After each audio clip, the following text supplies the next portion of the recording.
pasada, así que algunos de ustedes que estuvieron ahí lo pudieron conocer. Para mí es un gran privilegio, un hermano a quien amo mucho, y quiero que le demos un aplauso y quiero que Alex nos acompañe en esta mañana. Él tiene el tiempo acá del mensaje.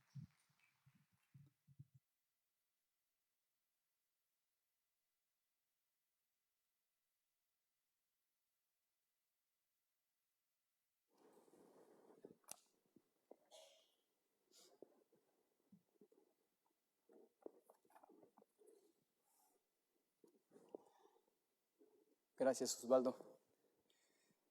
Che, querido. Ahí hay otro argentino, de Corea, pero argentino también. Bien, el tiempo, hermano,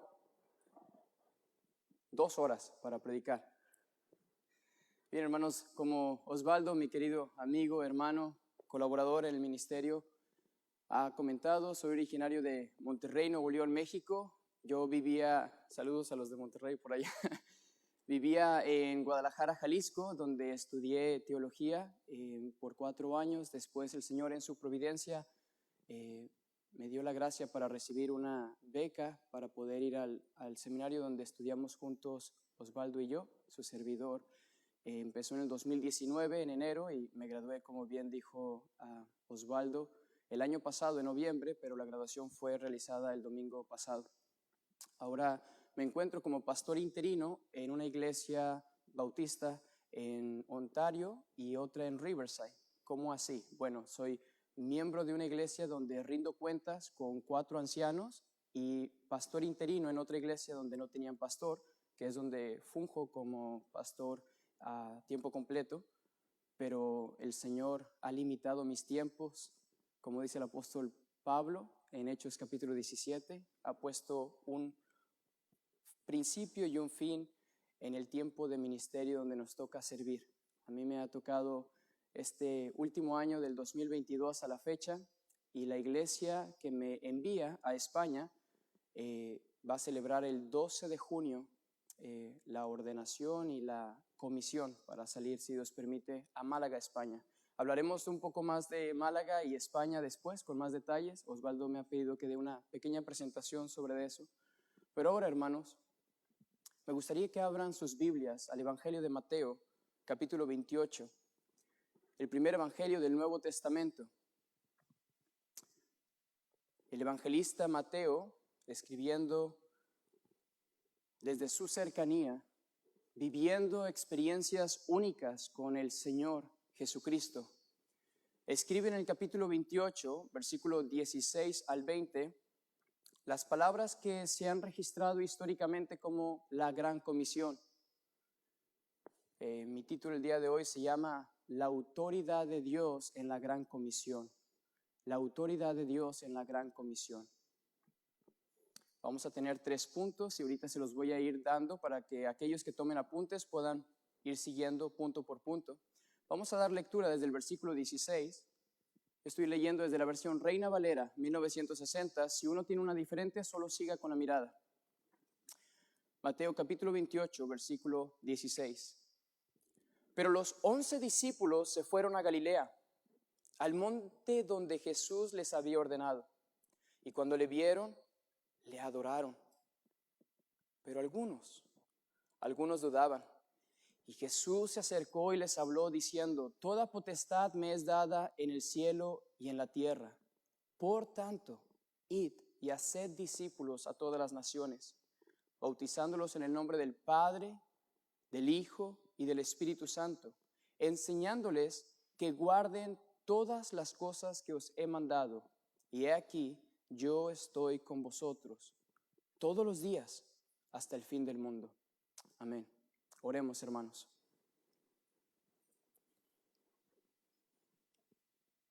Amado Dios Padre, en esta mañana, con tus nuevas misericordias dadas a tus hijos, a tu pueblo, a tus escogidos, te alabamos, Padre, y te glorificamos por cuán grande tú eres. Nadie es como tú, Señor.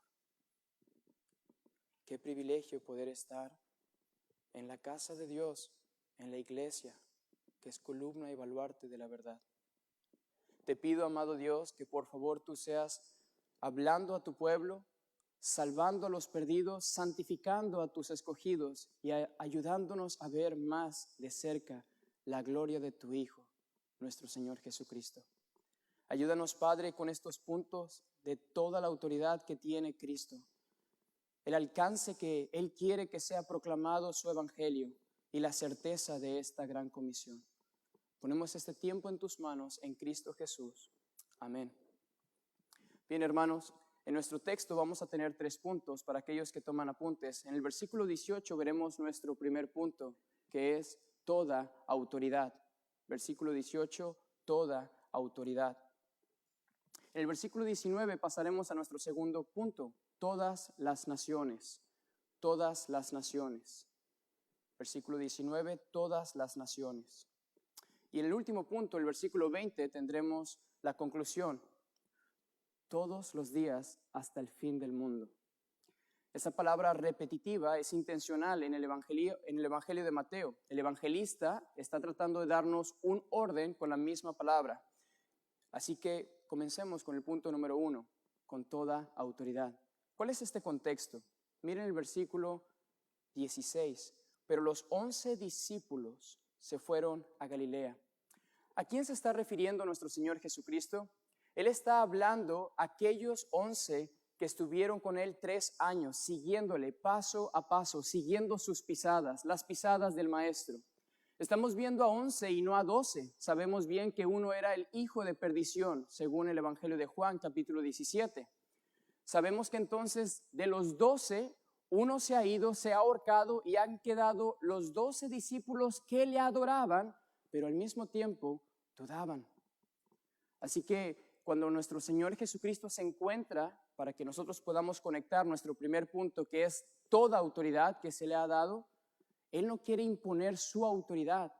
Él está tratando de dar consuelo pastoral para confirmar a sus discípulos que dudan. Miren lo que dice el versículo 17. Y cuando le vieron, hablando de los 11, le adoraron, pero algunos dudaban. No sabemos quiénes eran los que dudaban. ¿Recuerdan cuando estaba Jesús hablando acerca de que uno le entregaría? Uno al otro se preguntaba, ¿seré yo, Señor? ¿Seré yo? Así que en este texto no nos deja ver cuál de los 11 dudaba, pero dice que algunos de ellos. Y después comenzó el versículo 18 con estas palabras, Mateo. Y Jesús se acercó y les habló diciendo. El texto en original no dice cómo se acercó a ellos, pero a mí me gusta la idea de que el buen pastor, como leía Osvaldo en el Salmo 23, se acercó a hablarles al corazón diciendo, toda potestad me ha sido dada en los cielos y en la tierra. No duden, discípulos míos, no tienen por qué adorarme y al mismo tiempo tener duda. Toda potestad en los cielos y en la tierra me ha sido dada. El primer punto, por lo tanto, extraído desde las Escrituras, es esta parte cuando Jesús menciona, se acercó Jesús y les habló diciendo, toda potestad me es dada en el cielo y en la tierra. Aquí tenemos que hacer una pausa y preguntar, ¿qué no Jesús es Dios y tiene toda autoridad? ¿Qué no se supone que Él es el creador de los cielos y la tierra y que con la palabra de su poder dijo, sea la luz en Génesis 1:3 y fue la luz? ¿Qué no sustenta todas las cosas Él? Sí, la respuesta es sí, nuestro Señor glorioso Jesucristo es el sustentador de todo lo que hay, visible e invisible. Pero Mateo está hablando de una categoría diferente, es decir, es el Dios encarnado. En la esencia de Dios, Dios el Padre, Dios el Hijo y Dios el Espíritu Santo, por toda la eternidad, eran la autoridad. No había autoridad más allá que la que Dios tenía. Dios es la autoridad en sí mismo. Así que cuando el Hijo eterno de Dios estaba con Dios antes de la fundación del mundo, ya tenía toda autoridad. El texto entonces nos está hablando de cuando el Hijo se introduce en el vientre de la Virgen María, vive una vida de obediencia perfecta para que Él pueda cumplir lo que el primer Adán falló. ¿Cómo así, Alex? Sí. nosotros sabemos que Jesucristo es llamado en 1 Corintios 15 el segundo Adán, el postrer Adán, que quiere decir el final Adán. Había uno en el principio que fue creado a la imagen y semejanza de Dios, Génesis 1, 26 al 28, y Dios le dio a él la autoridad de poder nombrar a los animales en el huerto del Edén.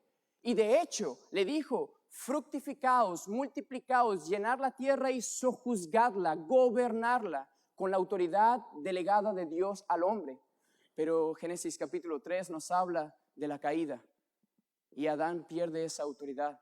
El hombre que era representante de Dios en la tierra perdió la autoridad que Dios le había delegado.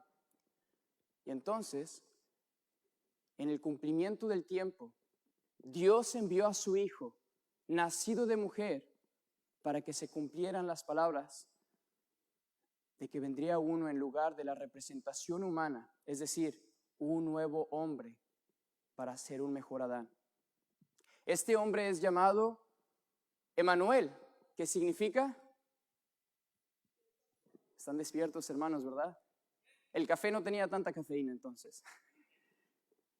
Mateo capítulo 1, versículo 16 en adelante, se menciona el nacimiento de uno llamado Jesús, que su nombre significa, Él salvará a su pueblo de sus pecados, y Emanuel, que quiere decir Dios con nosotros. En el huerto del Edén, Dios, después del pecado, ya no estaba con nosotros. La presencia de Dios se perdió en el huerto del Edén, pero viene uno prometido desde el principio, Génesis 3:15, simiente o descendiente de Adán y Eva, que cumpliría la función de restaurar la imagen de Dios y la presencia de Dios con Dios mismo, es decir, un mediador entre Dios y los pecadores. Ese sería Emanuel. Pero él no llegó en el vientre de la Virgen María como hombre, ya teniendo toda autoridad. Es hasta después. Vayan conmigo al Evangelio de Juan, capítulo 17. Cómo el apóstol Juan explica la autoridad que tiene nuestro Señor Jesucristo porque le fue dada. El Evangelio de Juan, capítulo 17, es conocido como la oración sumo sacerdotal de nuestro Señor Jesucristo. El Evangelio de Juan, capítulo 17, es Jesús orando por sus discípulos. Y miren lo que dice aquí. El Evangelio de Juan, capítulo 17, versículo 1. Estas cosas habló Jesús, y levantando los ojos al cielo dijo, Padre, la hora ha llegado, glorifica a tu Hijo para que también tu Hijo te glorifique a ti. Como le has dado potestad sobre toda carne, para que dé vida eterna a todos los que le diste. Y esta es la vida eterna, un versículo muy importante para memorizar, que te conozcan a ti, el único Dios verdadero, y a Jesucristo a quien has enviado. Yo te he glorificado en la tierra, he acabado la obra que me diste que hiciese. Ahora pues, Padre, glorifícame tú al lado tuyo, con aquella gloria que tuve contigo antes que el mundo fuese. He manifestado tu nombre a los que del mundo me diste, tuyos eran y me los diste, y han guardado tu palabra. En otras palabras, el Señor Jesús está identificando que antes de la fundación del mundo, Dios le había dado una obra por cumplir, y cuando cumpliera esa obra, entonces sería exaltado para tener un lugar que es a la diestra del Padre, pero ya no más como el Hijo eterno de Dios, sino como el Dios hombre, es decir, Jesucristo glorificado. Si hacemos entonces un estudio cuidadoso, Jesús está tratando de consolar a sus apóstoles, a sus discípulos y decirles, todo lo que se perdió desde el huerto del Edén, que ni siquiera en el desierto lo pudo obtener Moisés, y todos los reyes después, ni David, ni Salomón, ni ningún otro ha tenido una autoridad como la que yo tengo. A mí me ha sido dada esa autoridad para poner a todos mis enemigos por debajo de mis pies. ¿Y qué es lo que tenía que hacer Adán en el principio? Aplastar a la serpiente debajo de sus pies. Y entonces viene este segundo Adán, el mejor Adán, y dice, yo soy, toda autoridad me ha sido dada a mí. Esta palabra potestad, en Mateo capítulo 28, versículo 18, la Reina Valera traduce potestad, pero en otros lugares traduce autoridad. De hecho, los que tienen quizás otra Biblia, otra traducción, pueden leer ahí Potestad es sinónimo de autoridad. La autoridad que Cristo gana es una que en las palabras del comentarista Joel Beeke dice lo siguiente, se los leo. El Hijo de Dios, hecho hombre, Jesucristo, ya había demostrado su enseñanza con milagros, perdón de pecados y su autoridad al expulsar a los demonios. Dice, como Hijo de Dios, Cristo siempre ha compartido la misma omnipotencia que el Padre para gobernar sobre la creación. Sin embargo, como mediador, habiendo obedecido fielmente al Padre hasta la muerte, Cristo entró en un nuevo estado de exaltación tras su resurrección. El Dios hombre glorificado recibió autoridad sobre todos los seres terrenales y celestiales con el fin de aplicar la salvación a los elegidos de toda nación. Fin de la cita. No podía nuestro Señor Jesucristo, si no hubiera obedecido perfectamente a Dios, haber recibido toda autoridad. Adán en el principio, Dios le ordenó tener a la perfección la obediencia, no tan solo no comer del árbol del fruto del bien y del mal, sino obedecer a Dios en la ley que Dios requería de él. Adán falla, Eva falla, pero viene el segundo Adán y entonces hace la obra de una manera excelente, sin fracaso. En Mateo capítulo 4, la serpiente que estaba en el huerto del Edén tenía una cola tan larga que pasó por todos los 39 libros del Antiguo Testamento y llega al primer libro del Nuevo Testamento y se mete al capítulo 4 y tienta a Jesús y le dice, todo esto te daré si postrado me adorares. Ahora no tengo una manzana o un árbol como el de Eva, pero tengo todos estos reinos para ti, Jesús. Entonces Jesús, escrito está, y obedece la palabra. Convierte estas piedras en pan. Así ha escrito Dios en el Salmo 90. Escrito está, no tentarás al Señor tu Dios. El mismo paralelo entre el primer Adán que fracasó en su obediencia y el segundo Adán que es Cristo Jesús que cumple en obediencia perfecta. La serpiente no pudo herir al prometido. Otro tema, hermanos, interesante para que puedan ver esto es la relación de lo que va a ser el versículo 18 en las esferas en donde está esta autoridad. Jesús no es tan solo el gobernador que tiene autoridad en la tierra. Él es el gobernador en el cielo. ¿Qué tiene que ver esto, Alex? Bueno, en el huerto del Edén, el cielo bajó a la tierra, por eso se llamaba paraíso. Pero después de Génesis 3 hasta Apocalipsis 21 o 20, no voy a entrar en Apocalipsis 20, Osvaldo, no te preocupes. Génesis 3, Apocalipsis 20, todo lo abarca el pecado. Génesis 1 a Génesis 3, sin pecado. Apocalipsis 21 y 22, sin pecado. Por lo tanto, Génesis 1 y 2, fuera del pecado. Apocalipsis 21 y 22, fuera del pecado. En medio de todo esto, puro pecado. El gobierno del Dios hecho hombre abarca toda la esfera terrenal, pero en el principio Dios también creó seres angelicales, invisibles, es decir, principados, potestades, llamados los ministros de Dios, los ángeles que están al servicio de los santos. Y de entre ellos la tercera parte de los ángeles cayó junto con Lucifer, Satanás. Y entonces la atmósfera en la que nosotros vivimos terrenal la vemos con nuestros ojos físicos, terrenales. Estamos limitados a eso, pero Dios ve todo en las dos atmósferas al mismo tiempo, lo invisible y lo visible. Y por lo tanto Jesús no tan solo recibió toda autoridad terrenalmente en la tierra, pero celestialmente en el cielo. Así que toda instrucción que el Dios hecho hombre dé, aún los mismos demonios tienen que obedecer eso. No hay nadie que pueda detener su mano y le pregunte ¿qué haces? Él ya cumplió con su obediencia requerida para que se le delegara a él toda autoridad en los cielos y en la tierra. Y entonces Jesús dice, ¿recuerdas el Salmo 8? Cuando dice, cuando veo los cielos, obra de tus manos, la luna y las estrellas que tú creaste, pregunto, ¿qué es el hombre para que tengas de él memoria? Y el Hijo del Hombre para que le visites, lo recuerdes. Pero le has hecho señorear sobre los animales del campo, sobre las bestias. Todo lo has puesto debajo de sus pies. Ese salmo está hablando de aquel que vendría a tener toda autoridad en los cielos, que cuentan la gloria de Dios, y en la tierra, y en los animales. Continúa el versículo 19 y nuestro segundo punto, al alcance de esta autoridad. ¿Por qué tiene autoridad en los cielos y en la tierra? ¿Qué es lo que Él demanda con su autoridad? Porque Él no está esperando regresar hasta la segunda venida para decir qué van a hacer con esta autoridad.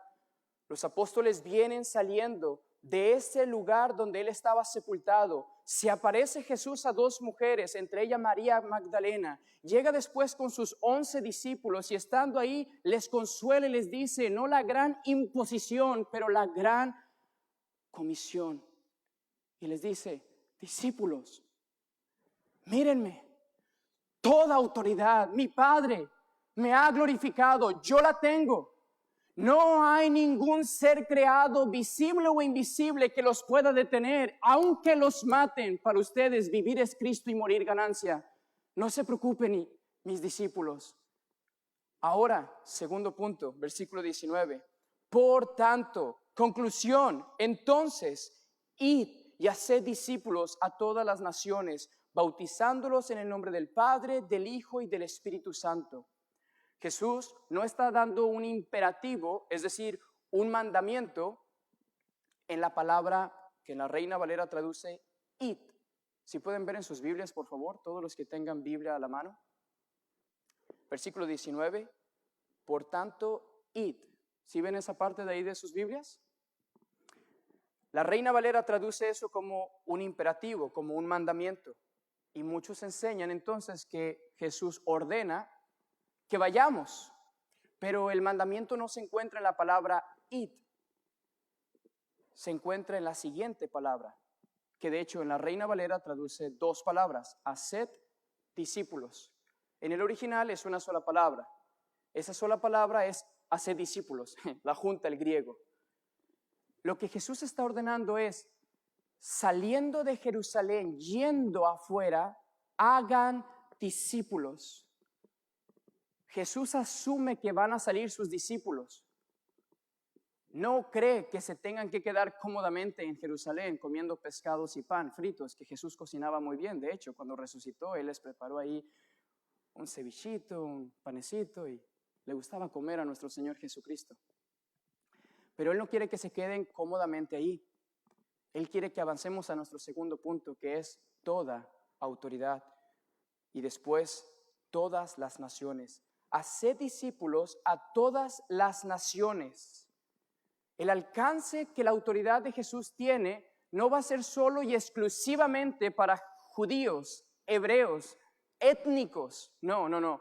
Jesús dice, todas las naciones, todas las etnias.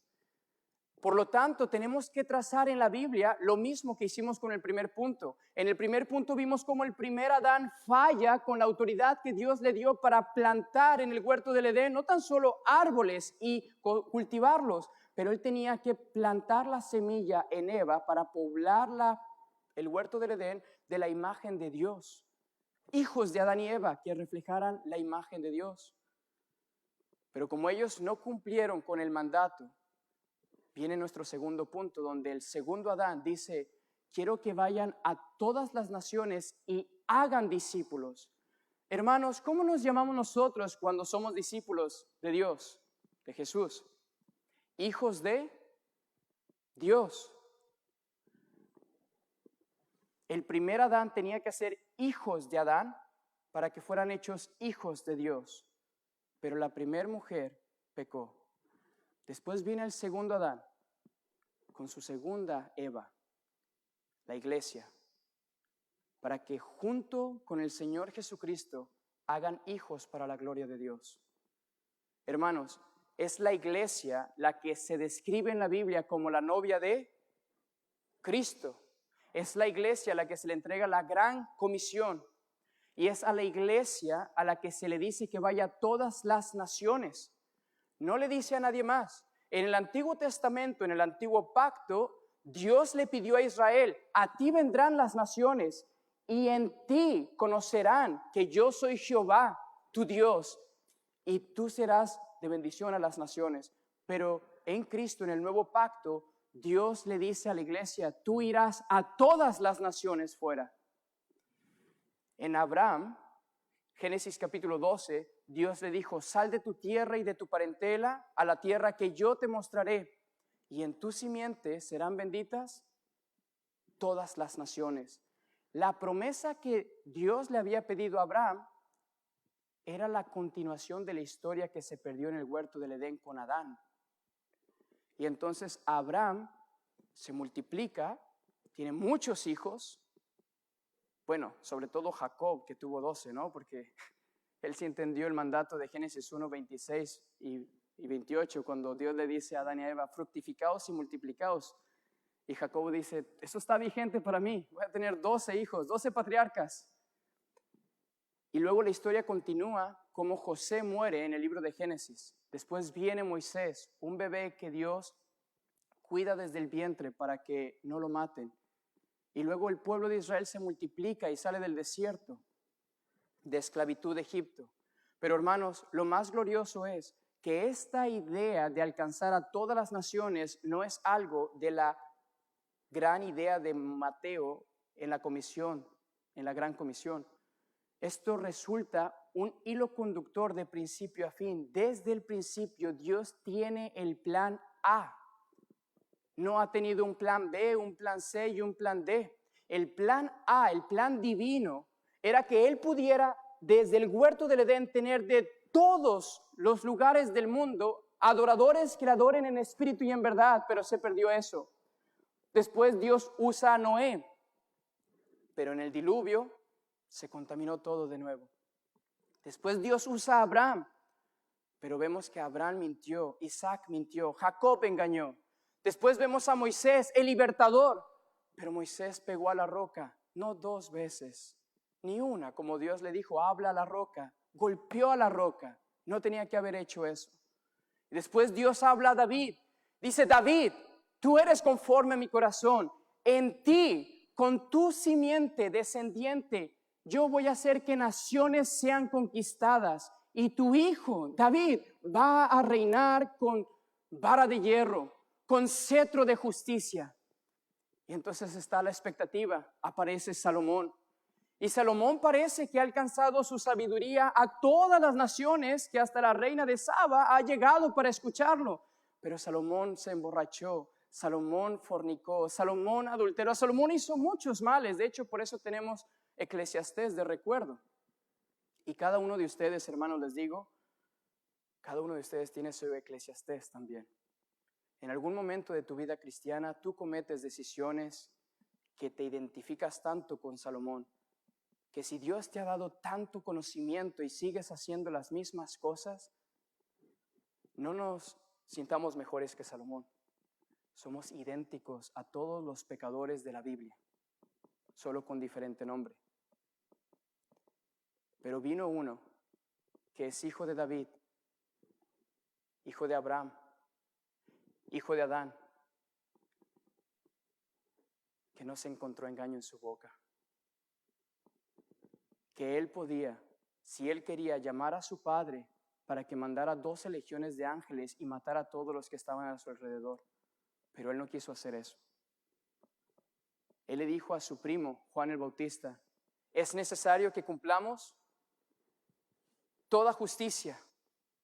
Obedeceré en todo lo que Adán falló.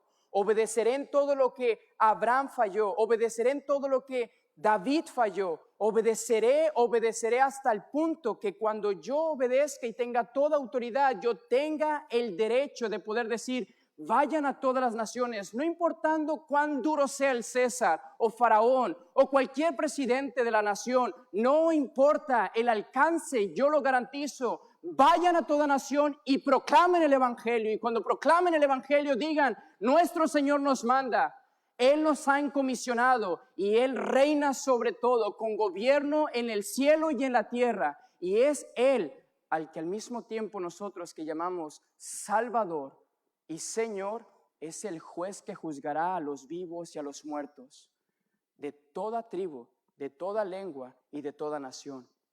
Y el corazón pastoral de Cristo, Él vino a dar su vida en rescate por muchos.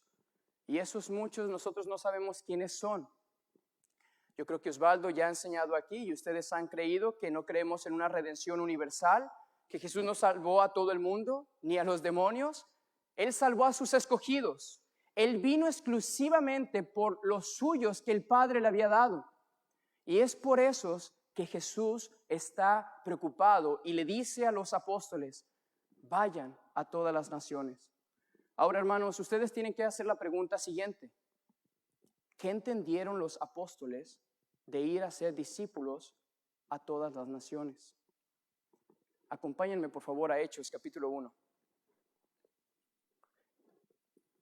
Un principio de la hermenéutica, que quiere decir el estudio de la interpretación de la Biblia, es la Escritura interpreta la Escritura.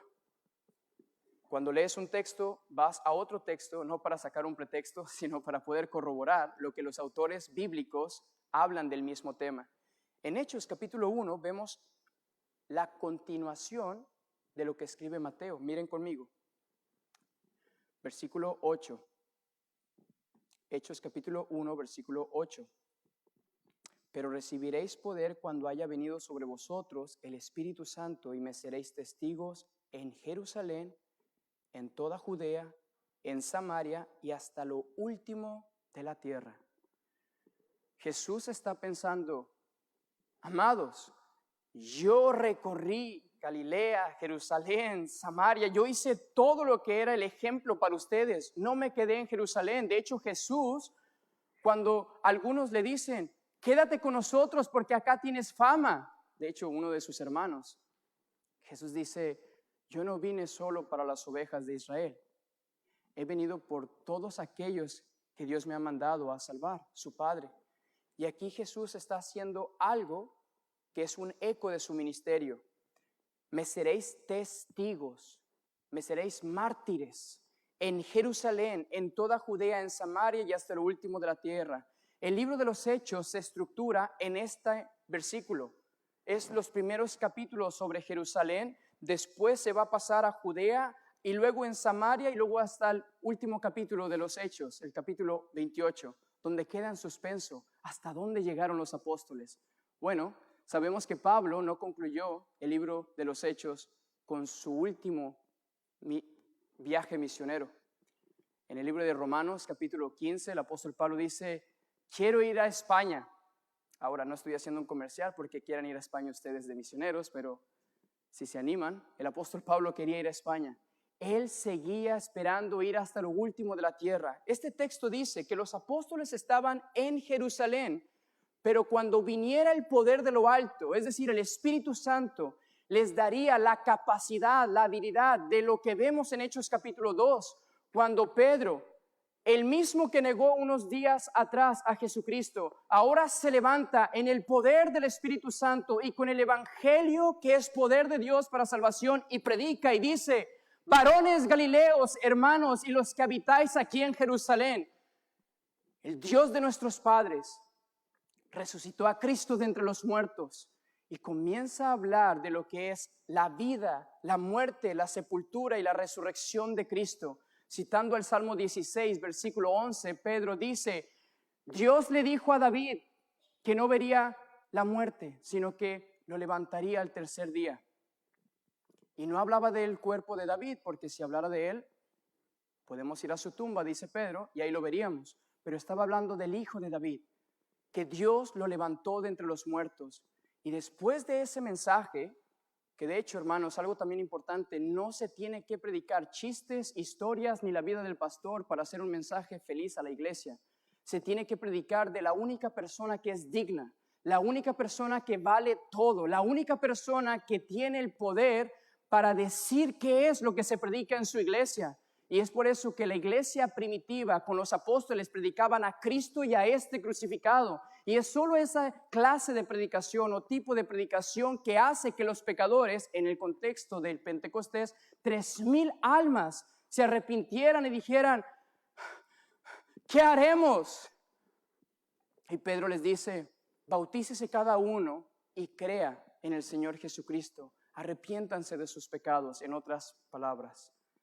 Entonces, la conversión de 3,000 en Jerusalén hubiera sido como una mega church, una mega iglesia. Y ya hubieran cerrado el negocio y hubieran sido la iglesia más grande de Jerusalén. Pero no se trata de eso, hermanos. Se trata de cumplir lo que Cristo ha ordenado. Vayan a todo el mundo. Y solo para hacer la historia larga, más corta, hermanos, sabemos que el último discípulo vivo fue el apóstol Juan, desde la isla de Patmos, escribiendo Apocalipsis para darle consuelo a su iglesia perseguida. Y luego después del apóstol Juan hay algunos cuantos discípulos de los apóstoles que se llaman padres apostólicos, como Justino Mártir, Policarpo, Ireneo, Clemente de Alejandría.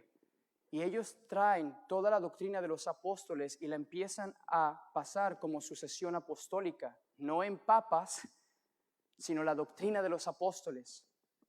Ya no inspirados, porque el último inspirado fue Pablo, pero murió, y el último vivo que escribió escritura inspirada fue Juan, con el Apocalipsis.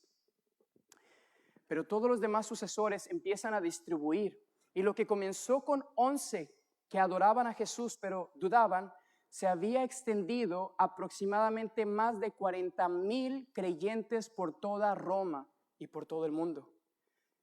Y llegamos hasta un lugar llamado San Diego, California, donde se encuentra una iglesia bíblica llamada Nuevo Pacto, donde hay un pequeño de grupos de ovejas que escuchan al buen pastor y le siguen. Y eso fue porque en algún momento de la providencia divina Dios envió misioneros de la Reforma allá con Martín Lutero y Juan Calvino para que vinieran los puritanos peregrinos a los Estados Unidos y pudieran compartir las buenas nuevas del Evangelio. Y en un momento que tú no pensabas, Dios usaría un instrumento que entendió este texto de que no se iban a quedar solo en Jerusalén como 120 ni 3,000, sino que iban a ir a todas partes del mundo, aunque les costara su sangre. Si al maestro lo crucificaron, dice el apóstol Pedro, a mí crucifíquenme a la inversa. No me importa que muera, mi Señor es digno. Y así sucesivamente cada uno de los mártires, testigos que fueron compartiendo el Evangelio hasta llegar a nuestra generación donde nos encontramos, queridos hermanos, teniendo el privilegio de este libro, la misma palabra de Dios inspirada en nuestra propia lengua, la lengua más rica y más bíblica que podemos, el español, porque el inglés es medio difícil, y más algún otro idioma como hebreo, griego o arameo. Y tienes estos recursos para poder conocer al gran Salvador, al gran Señor que tiene toda autoridad y que te manda a todas las naciones. Pero ¿qué pasa? Volvemos al mismo ciclo.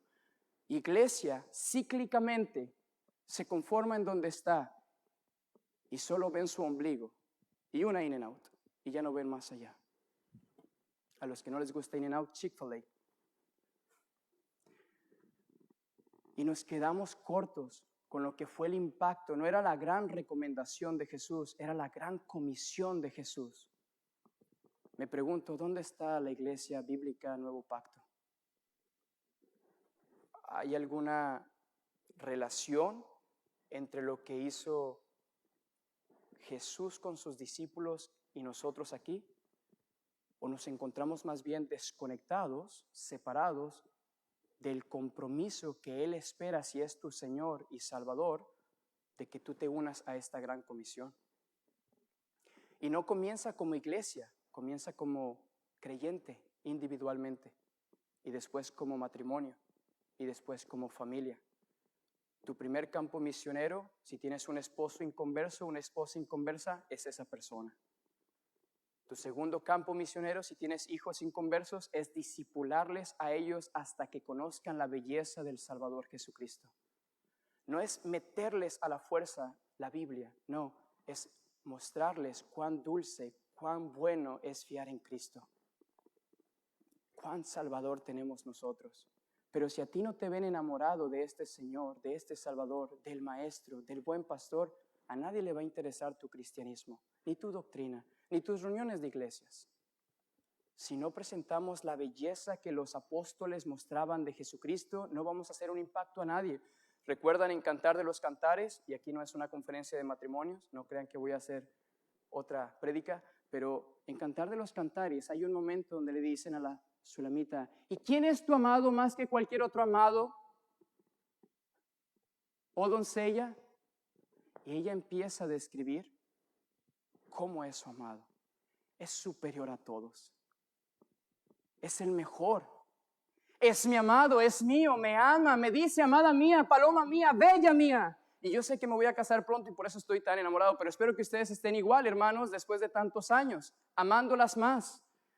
Pero la Sulamita se enamora tanto de él que lo describe de una manera tan locamente enamorado que es como muchas veces los creyentes deberían estar siempre encendidos por su amor y pasión por cuánto vale el Señor Jesucristo, la perla de gran precio, el tesoro de tesoros, el cordero que es digno, el inmolado, el que le cantarán en la eternidad por la eternidad al que está sentado en el trono.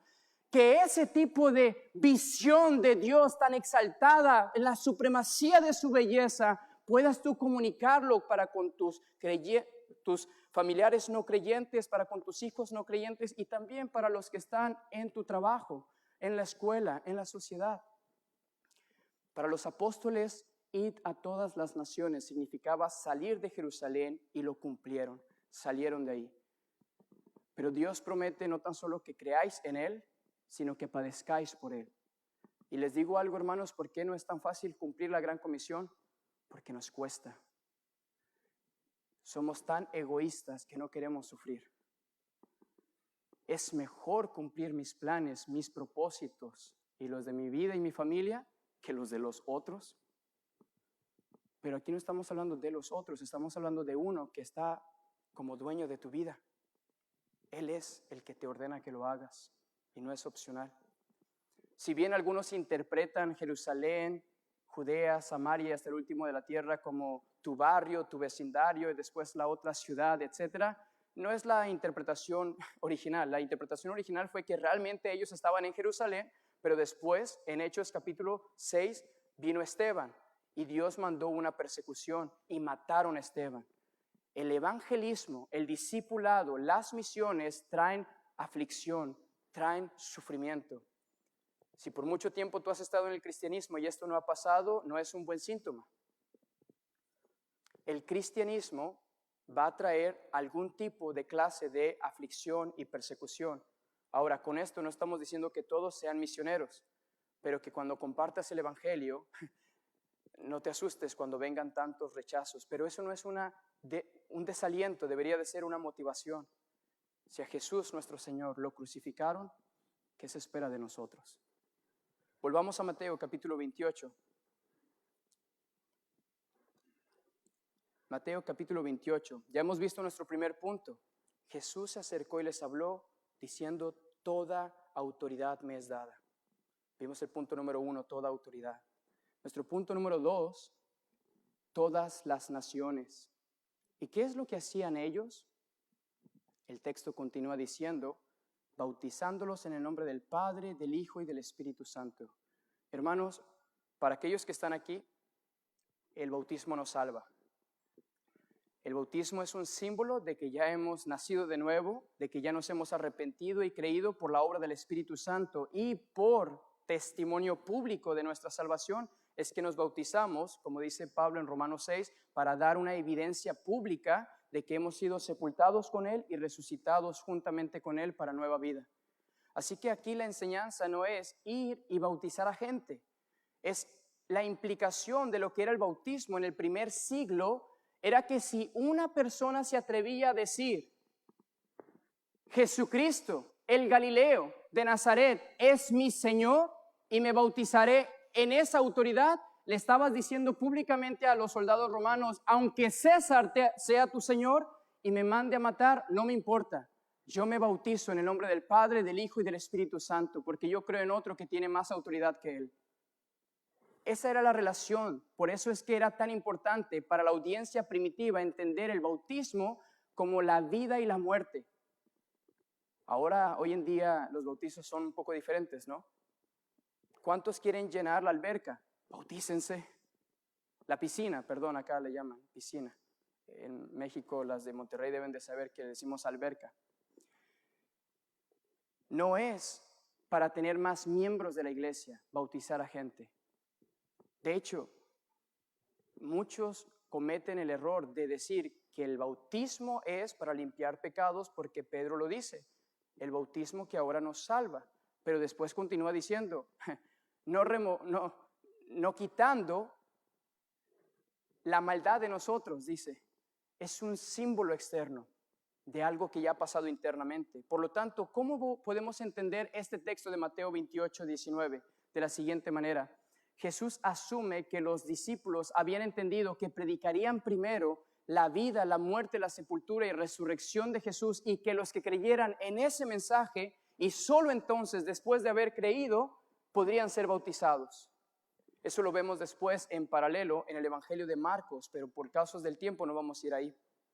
Cuando ustedes ven en sus Biblias, en negritas en la parte de arriba dice la Gran Comisión y luego ponen referencias. Algunas de Biblias de ustedes de estudio le pueden poner Marcos 16, 14 al 18, Lucas 24, 36 al 49, etc.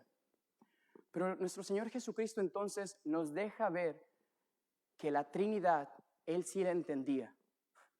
Hermanos, aquí espero que ustedes, por favor, se rían con esto. Y no es porque quiera ser un payaso aquí al frente, pero si les pidiera a ustedes que levanten la mano los que entienden la Trinidad, ¿cuántos la levantarían? ¿Cuántos conocen la Trinidad? Bueno, el nombre y la doctrina la hemos escuchado. Quizás Osvaldo nos la ha enseñado. Quizás la hemos leído en algún tipo de libro. La doctrina bíblica de la Trinidad, Dios el Padre, Dios el Hijo y Dios el Espíritu Santo. Bueno, les digo, hermanos, el único hombre que la entendía era Jesús, porque es parte de la Trinidad. Es la segunda persona de la Santísima Trinidad. Pero todos nosotros solo tenemos por fe que creer que Jesús entiende eso y que nosotros abrazamos esa doctrina, y que decir que Dios es un solo Dios y tres personas es lo que la Biblia enseña. Por lo tanto, no creemos en un Dios con tres caras diferentes o tres formas diferentes, sino un solo Dios en tres personas. Aquí dice, bautizándolos en el nombre singular del Padre, del Hijo y del Espíritu Santo. Y en el final, hermano, de los puntos, Jesús sabe que al igual que tú y que yo, vamos a estar abrumados con nuestro llamado, con nuestra responsabilidad. Señor, trato de levantarme en las mañanas para orar, para leer mi Biblia, para tratar bien a mi cónyuge, a mis hijos, a mis compañeros de escuela, del trabajo, y no cumplo con lo más básico del cristianismo. ¿Cómo quieres que yo vaya y le diga a todo el mundo si ni siquiera mi familia me escucha? Y la pesadez y lo abrumado de los apóstoles pudo haber estado ahí de inmediato con ellos, y Jesús, entendiendo como el buen pastor, dice, ¿crees que yo soy el buen pastor y que nada te faltará? Te aseguro algo, nuestro tercer punto, la certeza. No es que tú vas a hacer la gran comisión, no depende de ti y no depende de mí. ¿Quién fue el que dijo, yo edificaré mi iglesia? Jesucristo. Y la certeza entonces viene en que Él está con nosotros todos los días. Versículo 20, tercer punto. Enseñándoles que guarden todas las cosas que os he mandado. Y he aquí, yo estoy con vosotros todos los días hasta el fin del mundo. En el principio, Mateo usa el nombre Emmanuel, que traducido es Dios con nosotros. Mateo estructura sus 28 capítulos en tres secciones principales. Mateo capítulo 1, versículo 20, Emmanuel, Dios con nosotros. Mateo capítulo 18, versículo 20, donde estén 2 o 3 reunidos en mi nombre, yo estoy ahí en medio de ellos. Y en la gran comisión, Mateo capítulo 28, versículo 20, el Señor Jesús ha dado la evidencia de que estuvo con sus discípulos en cada momento. Desde su nacimiento estuvo con ellos. En el momento en que la iglesia tenía que sufrir divisiones, disciplinas, si están ahí reunidos en mi nombre, aunque sean 2 o 3, yo estoy ahí en medio de ustedes. Y por último, la gran comisión, que es el gran consuelo, enseñándoles que guarden todas las cosas que os he mandado, y he aquí yo estoy con vosotros todos los días hasta el fin del mundo. Hermana, hermano, yo no te conozco, es la primera vez que Osvaldo me invita y de hecho no hablamos mucho él y yo, hablamos muy poco. No me ha contado nada de esta iglesia, pero yo sí te puedo garantizar algo que le pasó a los apóstoles y que nos pasa a cada uno de nosotros. Hay momentos en la vida cristiana donde parece que el Señor está distante. Hay momentos cuando estamos queriendo hacer lo correcto y no nos salen las cosas, y peor, salen cosas que no queríamos. ¿Quién en medio del COVID, en la pandemia, no sentía ese tipo de opresión, de sensación, de aflicción, de dolor? Seres queridos enfermándose, impotencia de no poder hacer nada. Otros muchos más problemas como económicos viniéndose a tu familia, a tu vida. La espiritualidad de algunos que estaban como maduros espiritualmente, ¡puf!, se espumó. Algunos se fueron de la iglesia y no volvieron. Y en tu propia vida, yo lo sé, que has dejado de leer la palabra de Dios como lo hacías antes. Puedes estar sirviendo, puedes estar viniendo, puedes estar congregándote, pero tú sabes la frialdad de tu propia vida espiritual. Que aunque a veces cantes con lágrimas, no es lo mismo entre semana. Les digo algo, Pedro, Juan, Pablo, Mateo, pasaban igual que tú y que yo.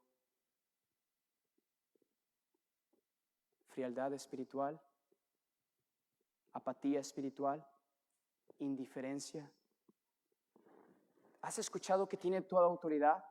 ¿Has visto lo que Él ha hecho desde el principio hasta este día? Y los apóstoles que lo tenían ahí, aún así se desanimaron. Es justo cuando Jesús se les había aparecido que se narra en el Evangelio de Juan, capítulo 21, que Pedro dijo, ¿saben? Yo me voy a ir a pescar. Y los apóstoles dijeron, pues nosotros vamos contigo. Y estaban fríos hasta que alguien les habló la palabra de Dios y los que iban camino a Emaús les compartieron el testimonio. El Señor vino, abrió las escrituras, nos abrió el entendimiento y vimos su gloria y nuestro corazón ardía por Él. Y es entonces, hermana, hermano, que cuando tú te encuentras en apatía espiritual, igual que los apóstoles sufrieron, tú puedas venir a esta promesa, versículo 20, yo estoy con vosotros todos los días hasta el fin del mundo. Qué gran privilegio tiene el cristianismo, los cristianos verdaderos, que no necesitan a nadie más en su vida. Si te quitaran a la persona más importante en esta tierra, que sería quizás tu esposo o tus hijos, ¿cómo te sentirías? La mayoría responde muy mal, muy triste. Pero hermanos, tenemos a Cristo que supera cualquier pareja, cualquier relación, cualquier hijo. Cristo es más valioso que todo y Él prometió estar contigo todos los días hasta el fin del mundo. La gran comisión no se cumple por cuán grandes siervos tiene Jesús. La gran comisión se cumple por cuán gran Salvador tenemos nosotros. El propósito no es que tú te sientas lo suficientemente fuerte y capaz de hacer la gran comisión. Es que te consuele el hecho de que Él está contigo aun cuando te cierran la puerta, aun cuando tus hijos no creen, no te escuchan, aun cuando tu pareja cree diferente que tú y te da la contraria. Y lo siento, mujeres, feliz Día de las Madres, por cierto. Pero en medio de todo esto, ¿qué pasa? Jesús garantiza que está contigo todos los días hasta el fin del mundo. Y la pregunta entonces es, ¿por qué? ¿Por qué no ser parte de la gran comisión?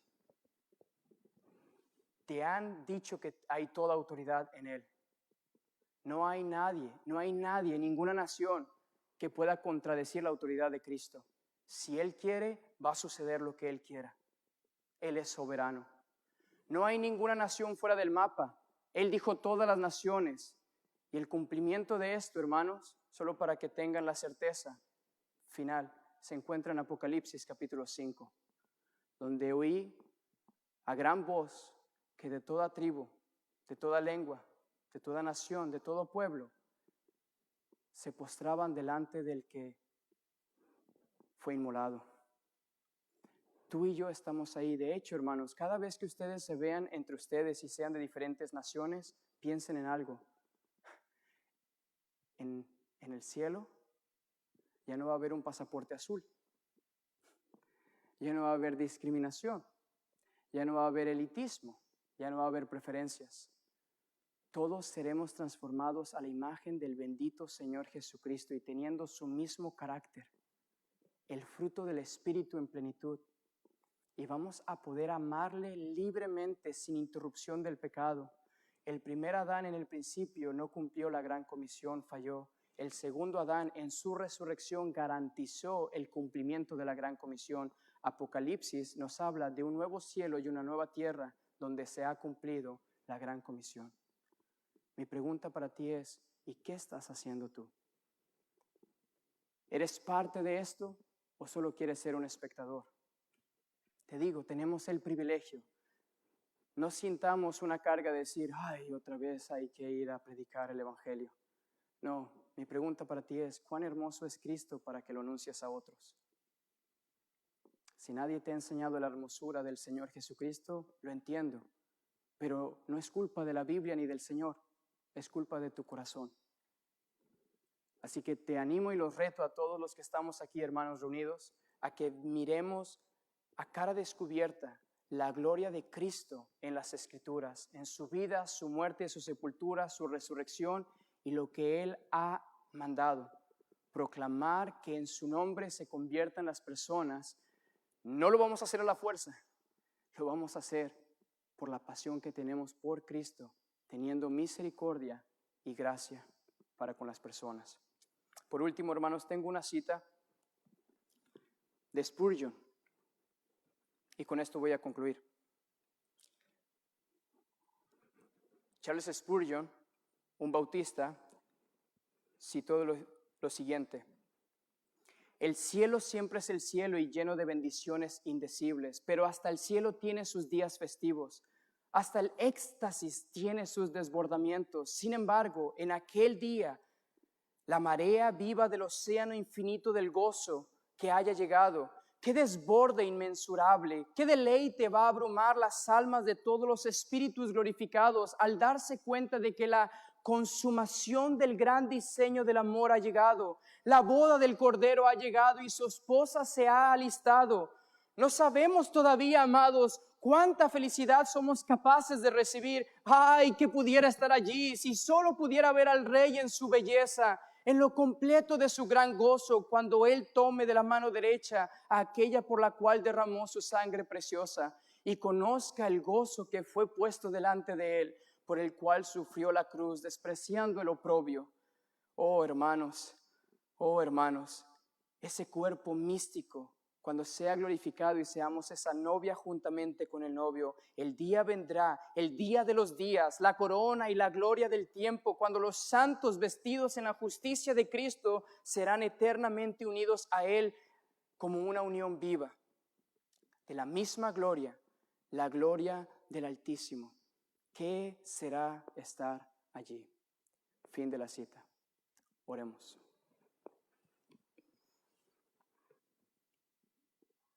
Amado Dios Padre, gracias Dios por dar a tu Hijo toda autoridad, el Dios hecho hombre, el único mediador entre Dios y los hombres.